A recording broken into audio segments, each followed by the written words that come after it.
Channel 11 News starts with severe weather Team 11 coverage. A live look from the Channel 11 tower cam. Some snow showers moving through our area right now, and it's getting windy out there too. Thanks for joining us. I'm Gordon Lash. And I'm Catherine Amenta. Meteorologist Danielle Dozier's tracking who is still seeing snow showers right now in Severe Weather Center 11. Hey guys, yeah, we're seeing them here in Pittsburgh, Butler, Newcastle, Beaver, Washington, all getting those scattered snow showers right now. Zooming in here, if you are heading out, plan on reduced visibility in areas of blowing snow because we do have those higher winds. Places like McCandless, New Ken, Monroeville, Bethel Park, all getting those snow showers. Those are moving off to the east. You can see them here on our live tower cam. It's overcast with light snow showers in the picture right now. And as I was driving in, I actually came across a little bit of freezing drizzle. So we are still dealing with that wintry mixed type precipitation across parts of the area today. Visibility is reduced down to 2.5 miles in the city, 3 in Butler and 3 in Beaver due to areas of the blowing snow that we are dealing with.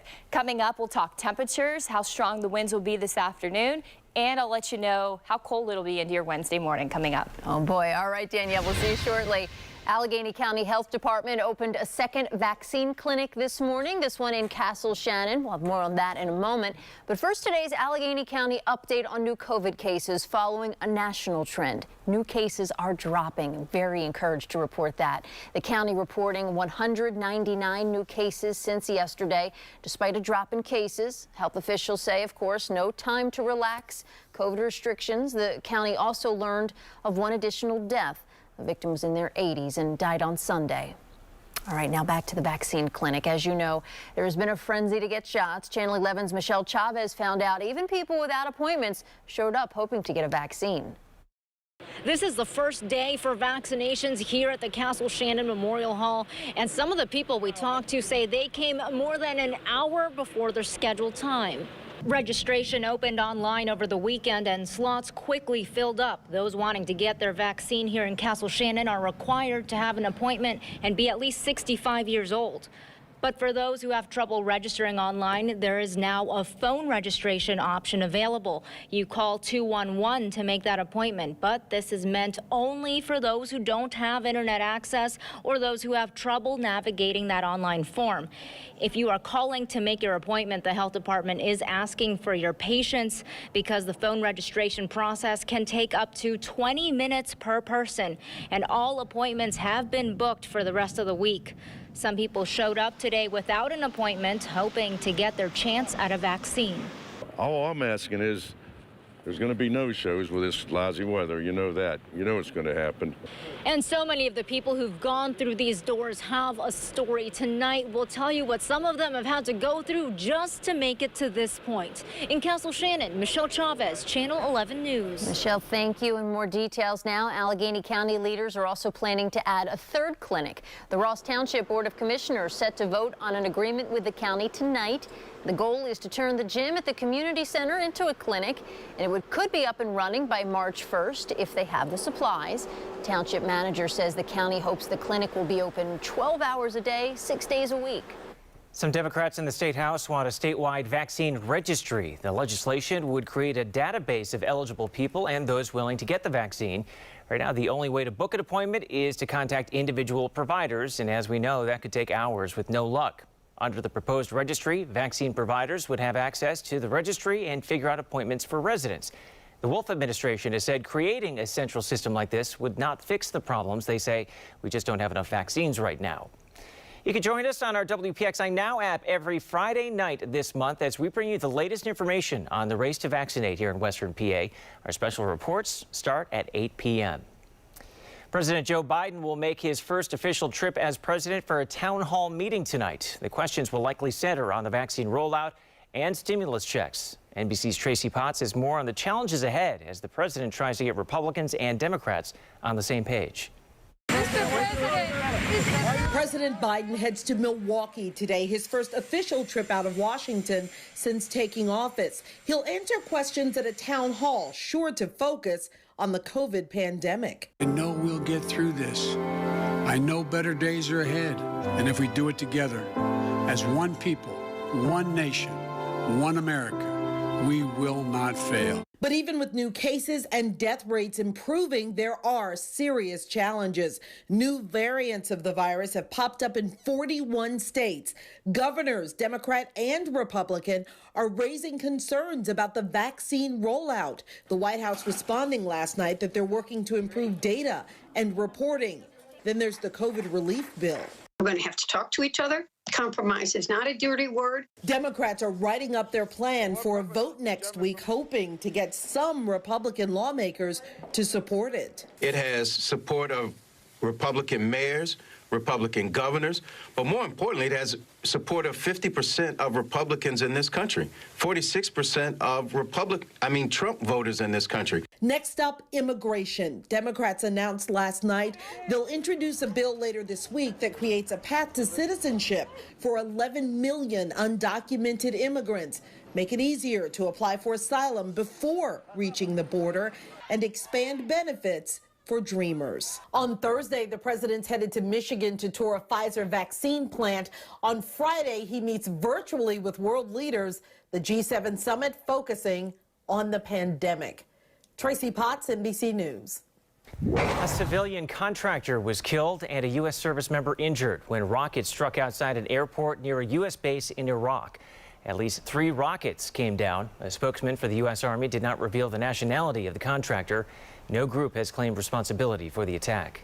Back here at home, a 4th person has died after a head-on crash in Westmoreland County. Police say on Sunday night, a Buick crossed the center line and crashed into a Honda CR-V on Route 30 in North Huntington. A passenger in the Buick died, as well as the driver and 2 passengers in the Honda. Victims in the Honda were heading home from a Lunar New Year Mass. We are working to learn more about the victims lost for Channel 11 News at 5. Allegheny County Police are asking witnesses to come forward after a boy was shot in McKees Rocks. The shots were fired on Russellwood Lane yesterday afternoon, and the boy was shot several times. The good news is he's expected to be okay. Fireball shot from the window of a home in McCandless. This picture taken by a firefighter. No one was inside, but it is a devastating hit for a family there. They were renovating and set to move in. Channel 11's Mike Holden first followed the fire's breaking news during our morning newscast, and since then, he learned a firefighter had to be treated at the scene. It was an absolutely terrifying situation in this McCandless neighborhood. As you can see, fire crews have cleared out. However, the restoration company has now moved in as fire officials work to determine exactly what sparked this fire. The picture speaks for itself. Flames shooting from the back of a house along Windmill Lane, lighting up the dark sky. A member of the People's District Volunteer Fire Company snapped the photo as crews swarmed the burning McCandless property. Neighbors frantically called 911 just before 4 o'clock this morning, worried those flames would spread. Crews moved in and were able to contain the fire to the back portion of the home. Fire officials confirm no one was living there, but renovation work had been well underway. Neighbors tell me a family just bought this house and they had plans to move in soon. They say it's a difficult situation, but luckily no one was hurt or killed. A number of departments assisted, and one firefighter actually had to be treated on scene for dehydration. The fire started to expose itself from the Charlie side, which is the back side of the house. We upgraded the assignment to a second alarm. We had 8 responding companies to the fire here. We got a good knock on the fire. And we, of course, are going to continue to check in with fire officials as they work to determine what started this fire in the first place. In the meantime, I'm now talking with neighbors who made the 911 call and their message to the family moving in during this difficult time. For Channel 11 News starting at 5 o'clock tonight. Reporting in McCandless, Mike Holden, Channel 11 News. Mike, thank you so much. The Salvation Army, meanwhile, helping 2 families whose homes were damaged by fire in Tarentum. You can see the siding hanging down and windows blown out and a huge hole in the roof of the home along Lock Street. A woman who owns a restaurant around the corner said she saw the flames and called 911 and then tried banging on the door to see if anybody was inside.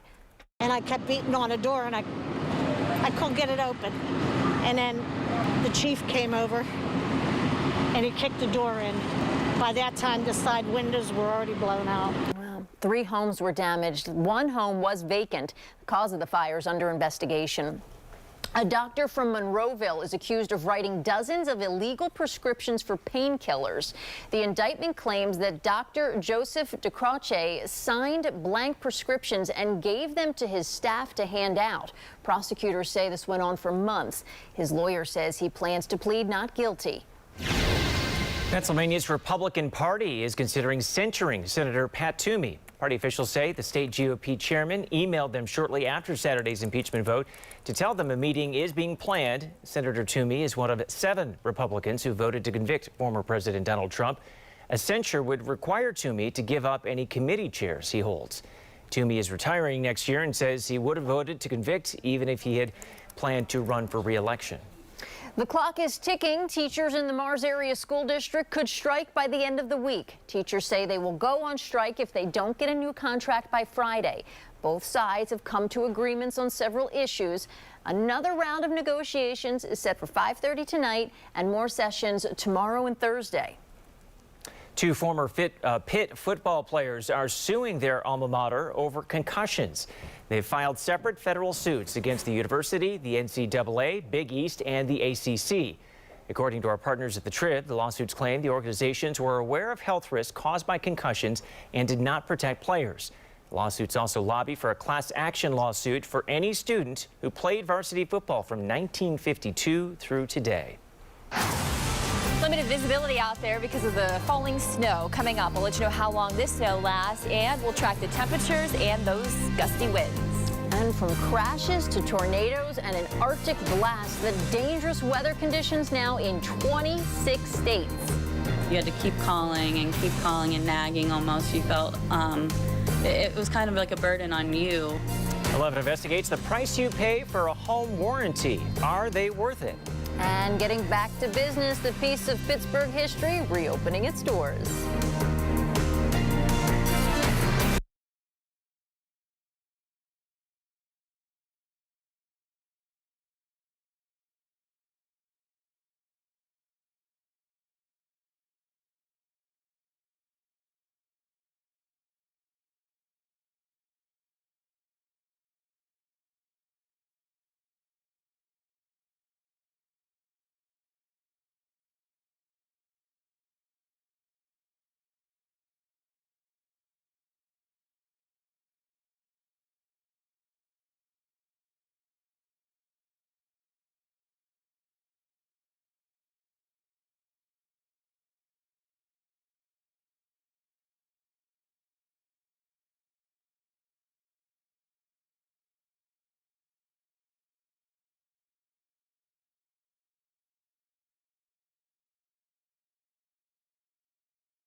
Welcome back on this Tuesday afternoon. A Channel 11 news crew was on the north side when a teenager fell through shallow ice in West Park.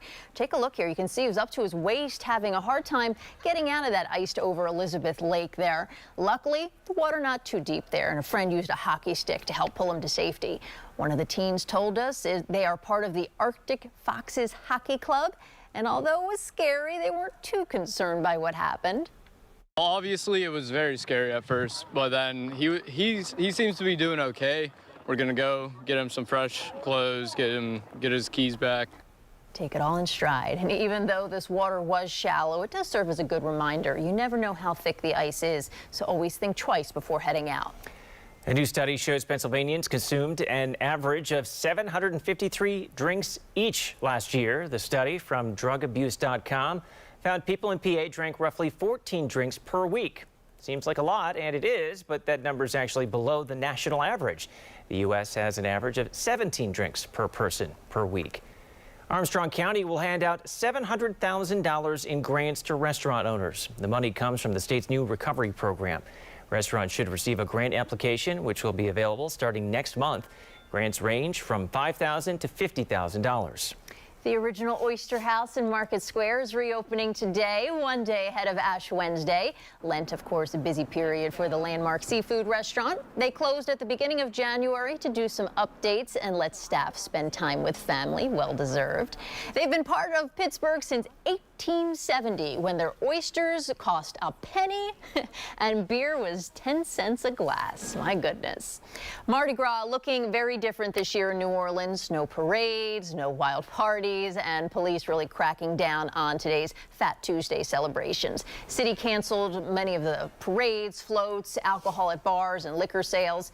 The city's still making the most of the holiday. People have been decorating their businesses and homes over the last several weeks, calling it Yardi Gras because, you know, it's their yard. And some floats are still set up so families can drive by them in their cars today. Take a look at this. A police dashboard camera captures the moment a car came rolling down an embankment and crashed onto a patrol car in Texas. You can see two people talking to a police officer when suddenly another car that hit an icy spot flips right onto it. That officer actually pulled one of the people into his car, and you see the other one running away. Fortunately, everyone was okay. That ice caused by the same system that pushed through Pittsburgh. The major storm swept through the southern plains and spawned deadly tornadoes in North Carolina. NBC's Morgan Chesky takes us through the hardest hit areas. Overnight, a deadly tornado ripping through the North Carolina coastline. Unfortunately, we had 10 injuries that we could report this time, and we had 3 confirmed fatalities. The powerful cyclone tearing down homes into piles of debris, ripping trees from the root and slamming them into nearby structures and vehicles. Multiple houses gone, nothing but foundations. I need help. Knocked out power lines lay along the wreckage as widespread outages roll through the entire region. All this while first responders look ahead to hours-long search and rescue efforts. This as a brutal cold snap wreaks havoc nationwide.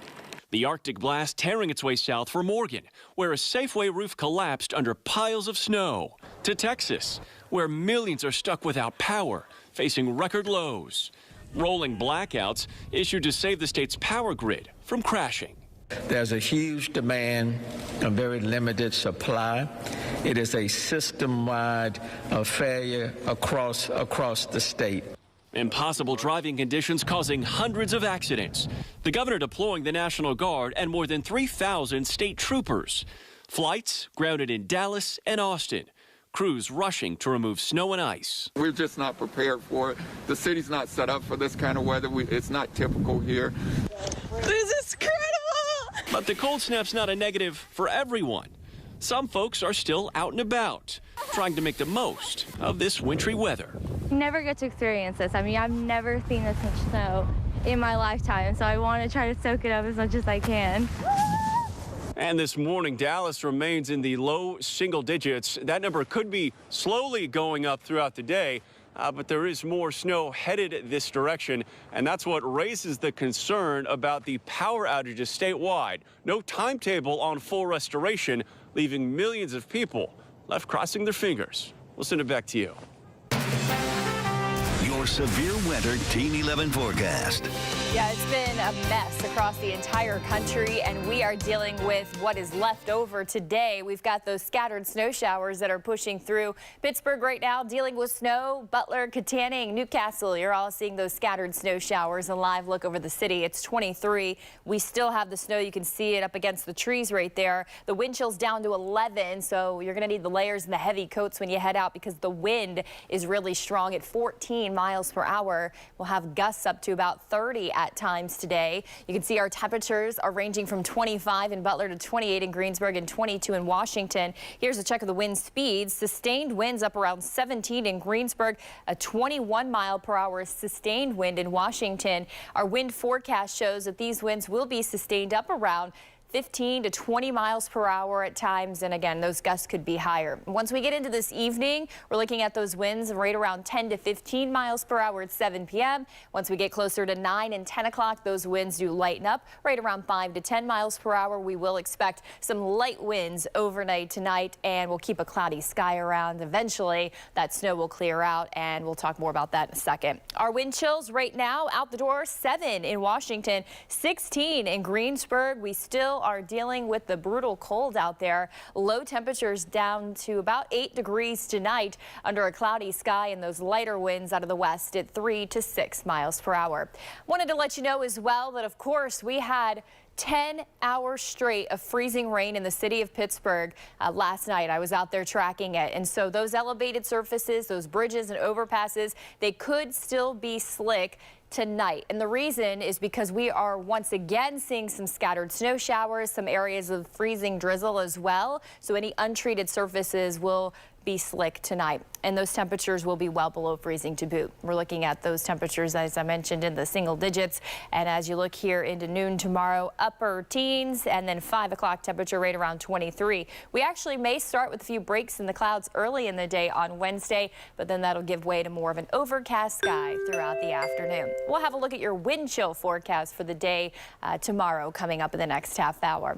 Meanwhile, we have another weather system that's going to be on our heels. We're going to be looking at 32 degrees on Thursday and a snow and wintry mix setup again. And then on the backside, it'll be cold enough for some snow showers on Friday. Your weekend is always in view. And how about this? We've got a big warm up coming. And I say warm up, relatively speaking, of course, because Saturday's 23. Then we go into Sunday at 33. And there are signs that we could get close to 40 degrees, believe it or not, by next Monday. I'll also show you the hour by hour timing of our next incoming weather system for Thursday coming up. All right, we'll take 40s at this point. Thank you, Danielle. Check it out. Another egg in the Hayes-Bald Eagle's nest. We just got these new pictures from the nest. We're told the second egg was laid yesterday afternoon, the first one on Friday. We'll keep an eye on it. After a short delay, it's tax season, and there are some changes that could help you out. The tax breaks you could be eligible for because of the pandemic. Hey, it's a wild video there. What sparked this power line fire? Coming up next.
After a 2-week delay, tax filing season is finally here, and you may be wondering how the pandemic will affect your returns. So we want to look at 3 tax breaks that you could be eligible for the first time due to the pandemic. Congress made changes to tax benefits like the Earned Income Tax Credit, and they created new ones to give people and small business owners pandemic relief. Small business owners who got a PPP loan may still deduct some business expenses, and people who are self-employed may be eligible to claim a new sick leave and family leave tax credit. The IRS says it's working to make sure you get your refund and any remaining stimulus payments as soon as possible. The deep freeze across the Southwest has forced oil refineries in Texas to shut down temporarily, and we could soon see that impacting gas prices. They're already on the rise. The national average is now $2.51 a gallon, according to AAA. That's up 5 cents from a week ago. In Pittsburgh, a gallon is going for an average of $2.82. That's up 14 cents from last month. An electrical shortage lit up the sky in Louisiana. In the video, the loud hum and pop from the shortage can be heard here. A business owner was recording as the white light of the current ran along the power line and sparked a fire in a tree. The short was caused by a damaged transformer. Snow showers out there right now. Coming up, I'm tracking another wintry weather system set to bring a little wintry mix and snow to the area. The timing next. Were they trying to take advantage of her, do you think? Oh, wholeheartedly. 11 investigates home warranties, the good, the bad, and why some think they're being ripped off.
Some light snow showers moving through right now. And wind chills are back in the teens again. Meteorologist Danielle Dozier tracking the changes in Severe Weather Center 11. Yeah, we've had a front move through and the temperatures steadily are falling, and we're looking at those winds that have been picking up across the area. Also, some of those scattered snow showers are occurring from west to east. You're going to notice Pittsburgh. If you're heading out right now, you're going to be running into some reduced visibility because of the areas of snow, but it's not just snow that's falling straight down. The winds are making it kind of whip around as well. You can see New Kensington, Monroeville, North Huntington, Nottingham, all dealing with snow right now. Cloudy skies are the rule for the day today, and actually you can see a little bit of that snow still kind of left on the ground. We've been dealing with that. We've almost looked like a little ski resort here in western Pennsylvania over the last couple of weeks because of the snow on the ground. You can see the snow is flying too. Look it up against the trees, and it is blowing around because the wind is 14 miles per hour right now. Visibility is down to just 2.5 miles, so take it easy out there if you're hitting the road. Coming up, if you are just joining us, I talked a little bit about another wintry type weather system that is headed our way. I'll let you know the hour-by-hour timing on that one coming up. All right, thanks, Danielle. Saturday marks 1 month since President Joe Biden moved into the White House, and today he'll make his first official trip as president, heading to Wisconsin for a town hall in Milwaukee. He's working to get support for his COVID relief deal, and our Jacqueline Fell has the developing details. Now that former President Trump's impeachment trial is over, President Joe Biden wants attention back on his nearly $2 trillion COVID-19 relief package and getting most Americans another $1,400 direct payment. On Capitol Hill, the president is working to get more Republicans on board. Outside Congress, President Biden is taking his message directly to the American people. Thousands of people are dying a day of COVID-19. And so we have to meet this moment of people who are sadly have lost their jobs, who can't put food on their table, who are trying to pay the rent. His first official trip as president is to Wisconsin tonight and then Michigan Thursday. A group of bipartisan governors are asking the president for better coordination on distributing vaccines between the federal and state governments. While the president makes the case his plan is the answer, Republicans say it's too costly. Democrats and the White House continue to demand trillions, that's right, trillions, in overbroad spending. Democrats are planning to move forward without Republican support. The House is looking to pass the president's plan in the next couple of weeks before some pandemic relief benefits expire. In Washington, Jacqueline Fell, Channel 11 News. Pitt researchers have made another COVID breakthrough, and it involves tiny antibodies called nanobodies. And they've developed a way to look through tens of thousands of antibodies and find the tiniest of ones that work the best against a particular virus, in this case, COVID. And the hope is to create a drug that can be given right away so the body starts building protection against a disease. Researchers say this new technique could also be used one day to treat cancer. Highmark says its telehealth visits jumped more than 3,400% last year. And that is 3.4 million virtual doctor's visits. According to insurance claims, behavioral health accounted for 1.5 million visits, and just over 1 million were for primary care visits. Home warranties can save homeowners a lot of money, but they can also cause major headaches. 11 Investigates' Angie Moreski checks out some key things to look out for to determine if a warranty is worth it for you. We opened up this door and noticed that this entire floor was covered in water. New homeowner Abby Henderson ended up with a flooded basement when her hot water heater burst just before Christmas last year. She endured 2 weeks with ice-cold water. Did you try to shower here? I tried one time. I couldn't do it. It took my breath away. Abby, like so many new home buyers, got a home warranty thrown in to sweeten the deal when she bought the house, but quickly found out getting a claim covered can be frustrating. You had to keep calling and nagging almost. You felt it was kind of like a burden on you. Making matters worse. So I would be paying essentially $925, including my deductible. The contractor tried to upcharge her. How much were they going to pay? They said that they paid $600. That's when she called her realtor. Were they trying to take advantage of her, do you think? Oh, wholeheartedly. They were padding the installation of an overpriced unit. Watch out for that kind of upcharging. Many home warranty companies use preferred contractors and pay them a discount rate for volume business. Some try to make up that difference by charging you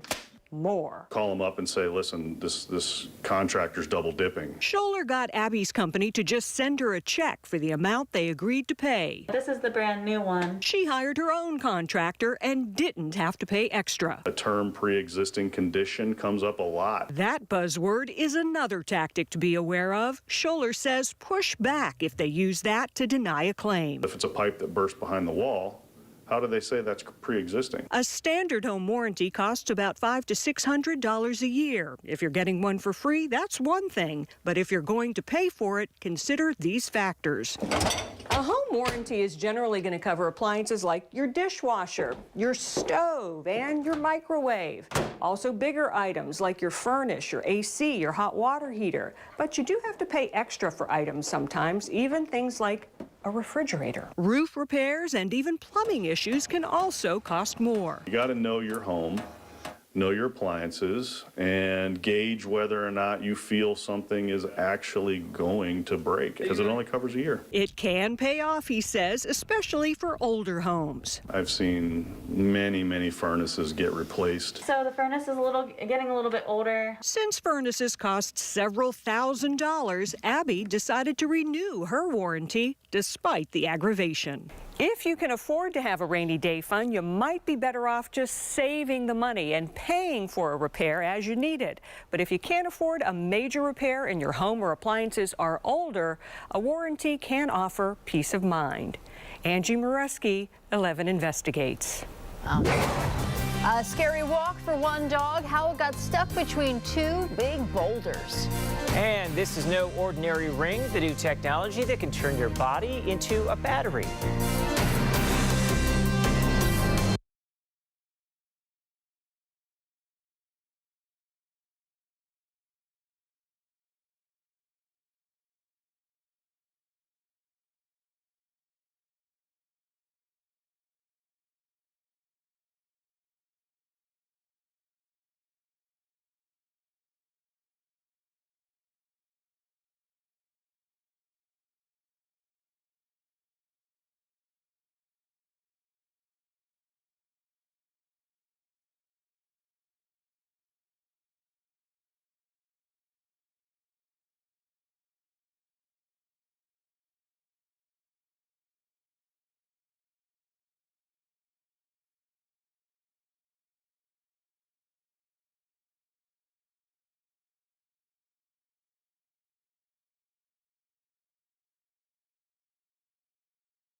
Researchers say they figured out how to turn the human body into a battery. A team at the University of Colorado created a device you wear that is powered by body heat.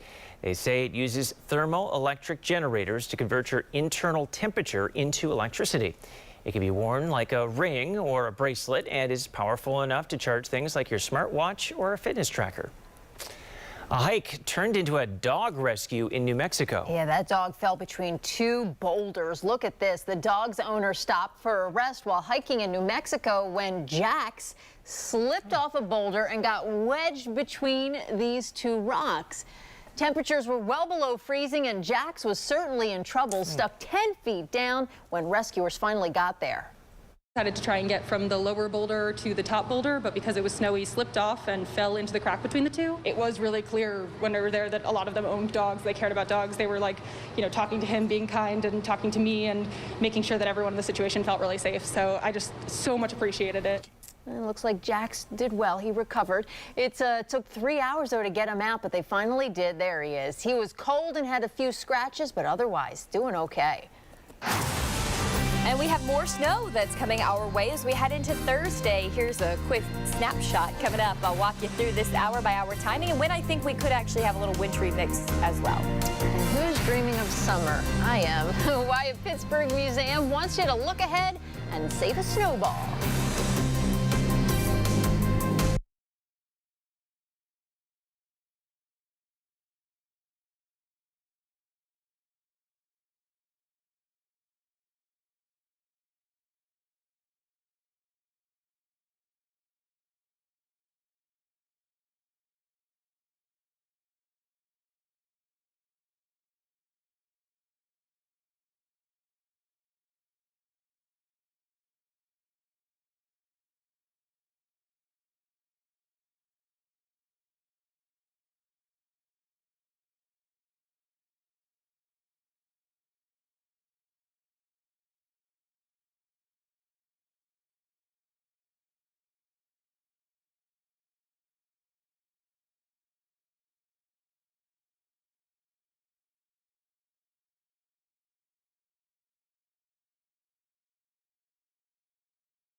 Welcome back.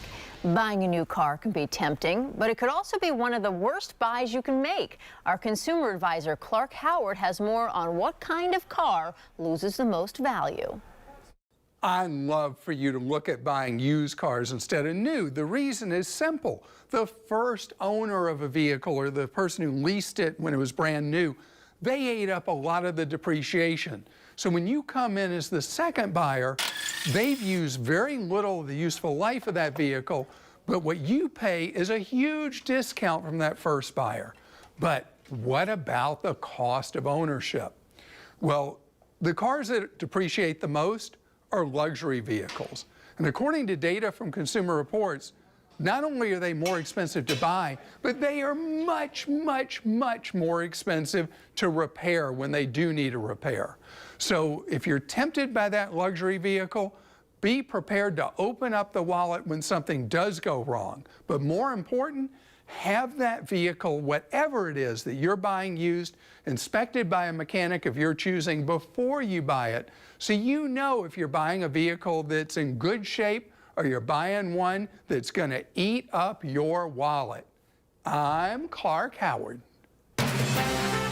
Your severe weather Team 11 forecast. Welcome back to weather. Taking a look here at our I-79 Bridgeville camera, and right now it looks like the traffic's moving along nicely. We do have, of course, that snow still on the ground. We've got some snow falling in our area. It's kind of blowing around as well because the winds are kicking up. But I do want to let you know that that snow will begin to stick again, if it hasn't already, on untreated surfaces, because yes, it is cold enough. The temperatures are back down into the lower 20s. Speaking of being cold enough, I wanted to share this graphic with you really quickly.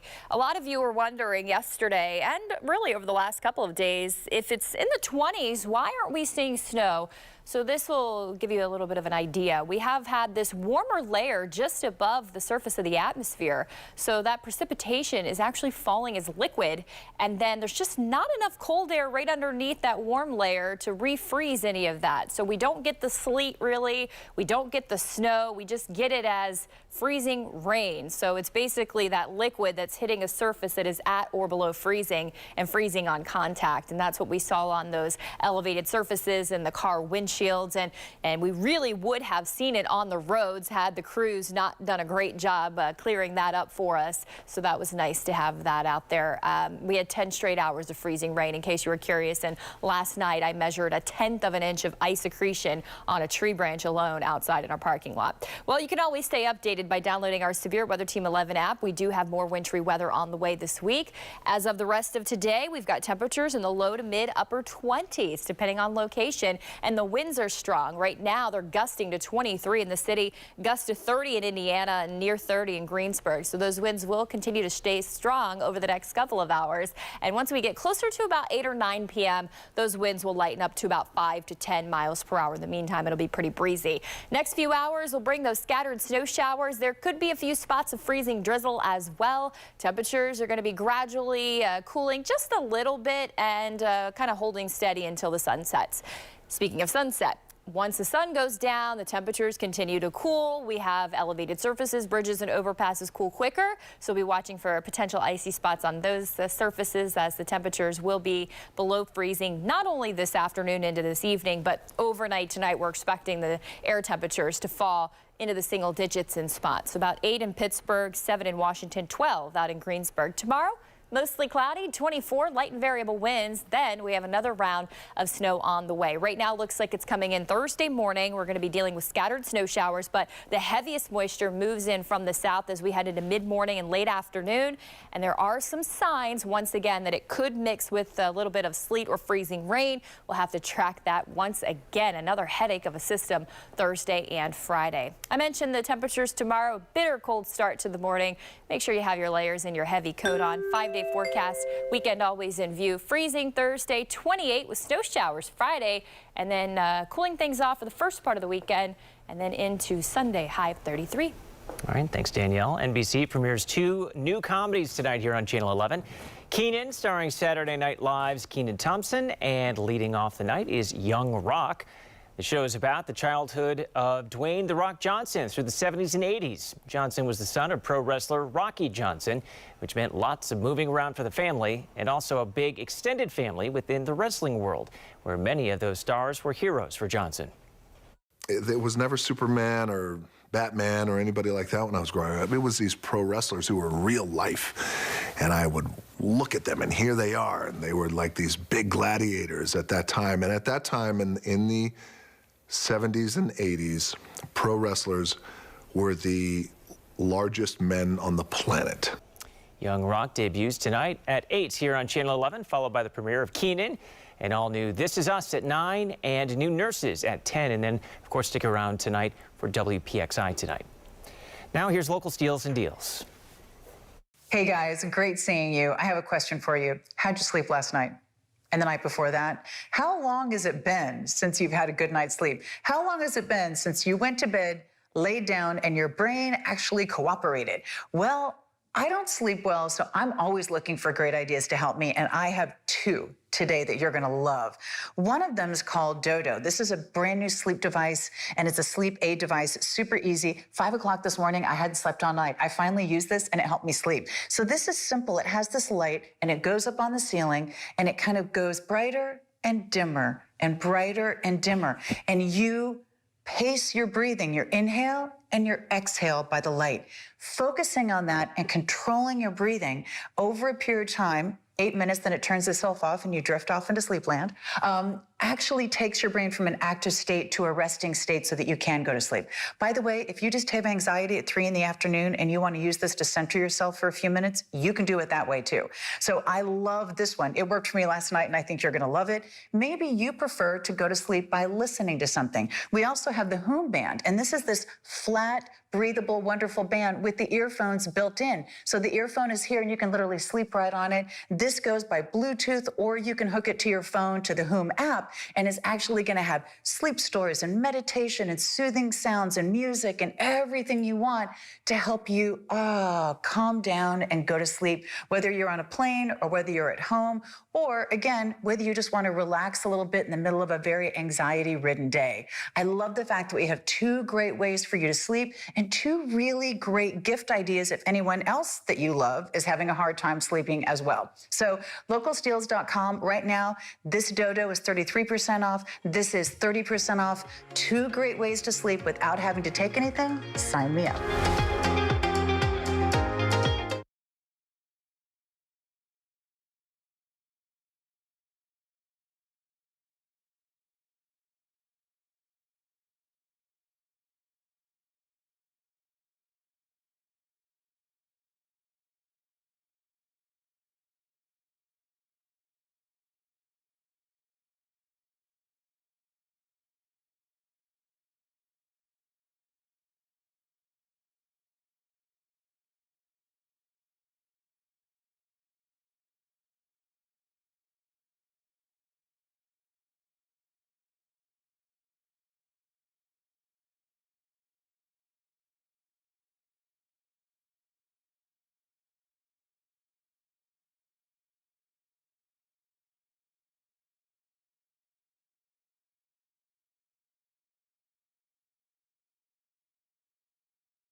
This is pretty neat. Look at this. A clever grandfather built a floating carousel. Look at this, of ice for his grandkids. This is in Estonia near the Baltic Sea, and apparently it really freezes there.